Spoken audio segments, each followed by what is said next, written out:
which leads us to believe that is part of the investigation. So there are definitely going to be backups in this area. Part of North Lake Road you can see blocked off, so no traffic flowing down that way. But we will keep you posted as soon as we find out more information and anything we hear about a possible suspect. Golden Harvest Food Bank looking for workers this holiday season as the need for help is greater than ever. And today they're losing a lot of their volunteers. Wrdw spoke with Golden Harvest about their need in the midst of big changes. For the past 8 months, the National Guard has helped the Golden Harvest Food Bank meet the huge need in our community. But today is their last day, and that's unfortunately a big deal. Throughout this pandemic, Golden Harvest has provided more than 8 million meals across the CSRA. They've done this without their usual 1,100 volunteers a month, but the National Guard has stepped in to help. They've assisted with more than 150 mobile markets in the community, but as Christmas gets closer, the nonprofit says there's more families reaching out for help than ever before. They're serving 300 people a day at their master's table. Now they're going to have to hire temporary workers and find a way to feed those in need. We're definitely seeing new waves of people that are underemployed or who are medically fragile and, are fearful to go out and shop. A lot of that work is going to fall back on our team, which is already, we've worked really, really hard for 8 months. I spoke to several different nonprofits across our area, and they all say the need is greater this holiday season, and there's not enough resources. But we'll explain how we can all help on News 12 at 6 o'clock. Reporting in Augusta, Wrdw on your side. Taking a look out over Grovetown, you can see some clouds out there in the distance as rain gets ready to move in tonight. Riley? News, Wilmington, Delaware. President-elect Biden said he will call on all Americans to wear masks during his first 100 days in office.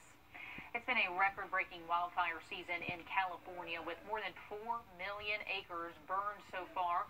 The bonfire affecting southern L.A. is still burning. It's burned an area the size of nearly 6,400 football fields. It's only 10% contained right now. It started as a house fire Wednesday that spread out of control. It's forced at least 2,500 people to evacuate. One of our neighbors has cancer, and we had to tell him today that his house was gone. It was heartbreaking.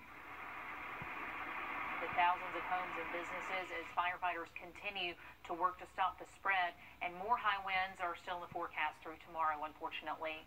A massive landslide in Alaska has officials still on the search for those missing, and these pictures from the U.S. Coast Guard show just how bad this slide was. 4 homes destroyed.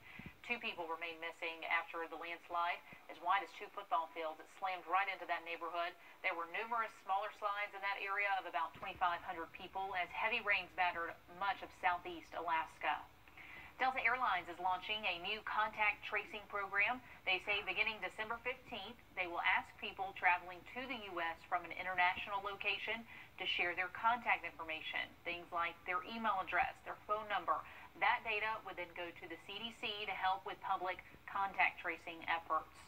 Airbnb in the news, they're tightening New Year's Eve restrictions. The company says travelers who do not have positive reviews on their profile will not be able to rent a place for New Year's Eve.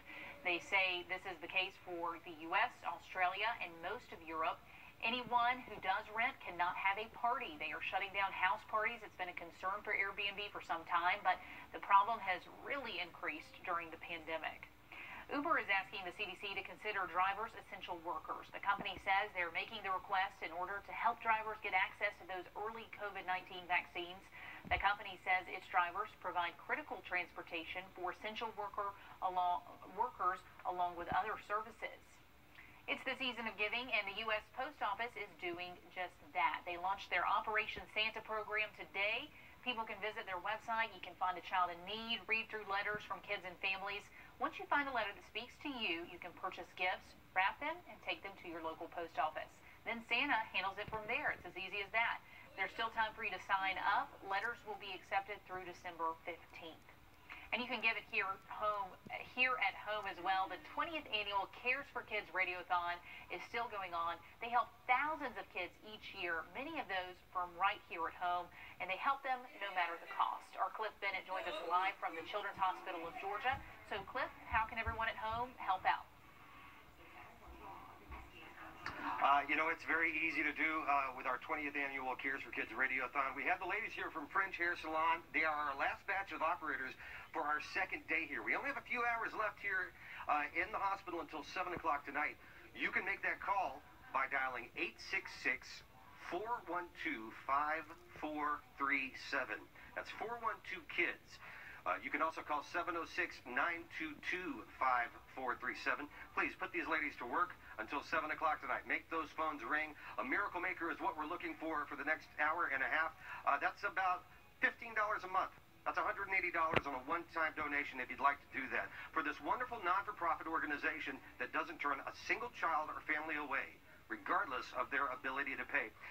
You think about the numbers of kids that come through here. 25,000 through the emergency room alone. 4,000 spend the night annually. A lot of those are babies in the NICU, the neonatal intensive care unit.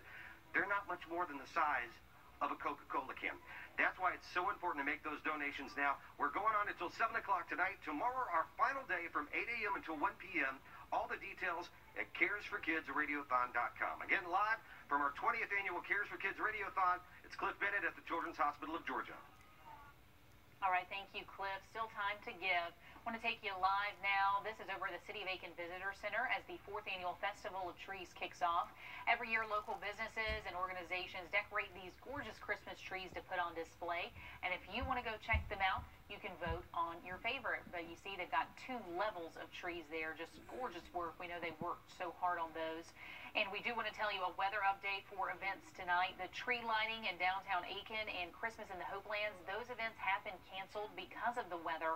Christmas in the Hopelands will resume tomorrow. Riley, when is that rain moving in?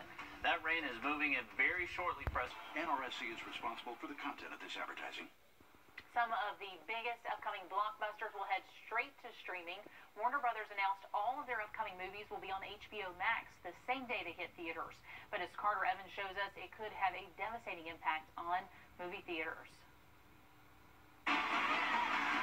Releasing a movie simultaneously in theaters and online was almost unheard of less than a year ago. Get used to it.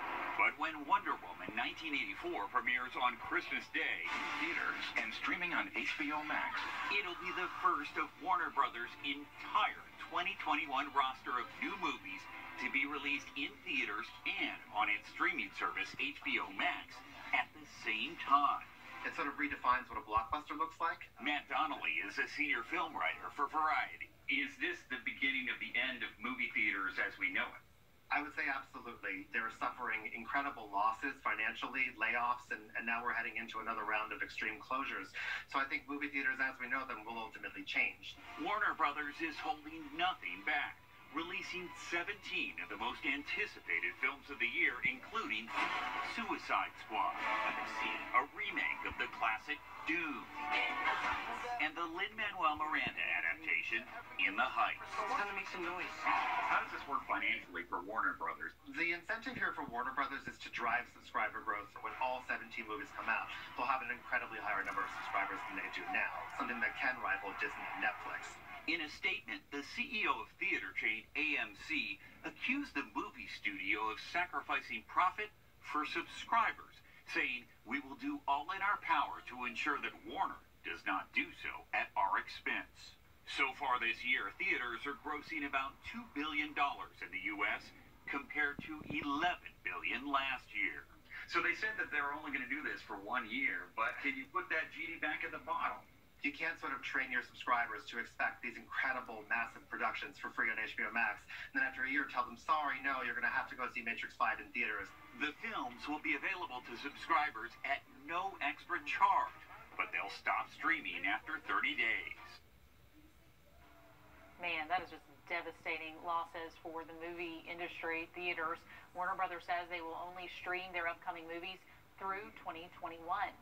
Outside, we are taking a look at some rain that's getting ready to move our way, Riley. Yeah, definitely. So it's Monday, but did throw in a rain chance there, so just putting that on your radar. Past Monday, though, we are expected to stay dry, and those temps don't look too far from normal. Not all superheroes wear capes. We'll tell you a new way nurses are being honored coming up.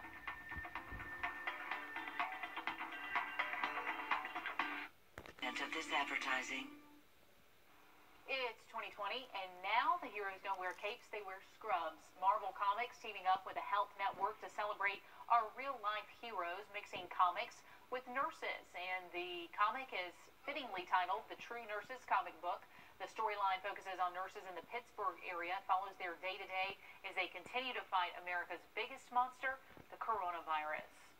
Dog lovers are ditching traditional dog names, apparently, for popular baby names. Several of Wrdw.com's top names are also on the list of most popular baby names. Some of the list's most popular dog names are Bella, Luna, and Lucy. For males, baby names like Max, Charlie, and Cooper, all cute names, were some favorites. Celebrity names also saw an uptick as Kanye and Tom Brady trended up, while the usually popular name Beyonce trended down.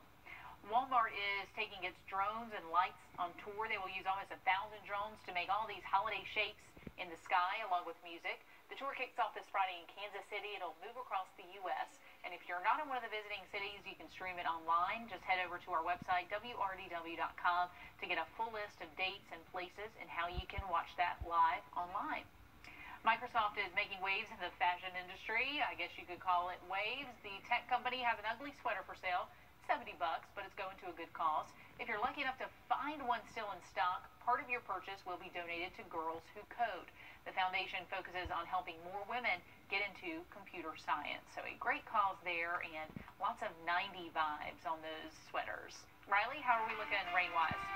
Here's a look at it, Laura. We are tracking rain through Thompson, Norris, Gibson. This is moving very limited.